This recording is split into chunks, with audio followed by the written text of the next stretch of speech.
ምንድነው የሚፈልገው? ምን አቅለታለሁ? እኔ አንዱ ተሳፋሪ ራስህን ፈልጋ አገኝ ብሎት ይሆናል።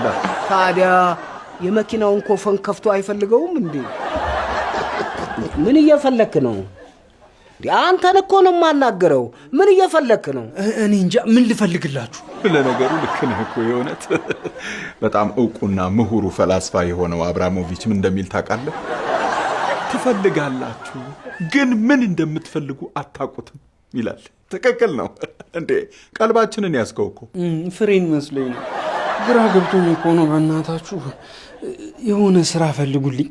ታዲያ እንደሱ ከሆነ ለምን ልብሳችንን ሰብስበህ አታጥብልንም? ያንን ሁሉ ጭቃ የታረገዋለሁ ወይስ ግቢ ውስጥ ሌላ ቤት ልሰራበት? አይ እንደ ብይ እየደበለልክ ትጫወትበታለህ። ባካችሁ የመኪናው ባሉካ መኪናውን አስረክበኝ ልሸጣው ነው አላለኝ መሰላችሁ? ግን አቅም ካለ ማስቀረት ትችላለህ ብሎኛል። እና አስቀራታ ምን አስጨነቀ? ተሸክሜ እኮ አይደለም ከፍዬ ነው። ቢያንስ ግማሽ ክፍያ ብከፍለው እኮ እሺ ይለኝ ነበር። እቁቡስ? ቆይ እሱን አስቀድመው አይሰጡህም? ምን እባክህ የቁቡ ዳኛ ለሶስተኛ ጊዜ መብላት አለበት ተብሎ እሱ በልቶ እስኪጠገብ እየጠበቅኩ እንዴ?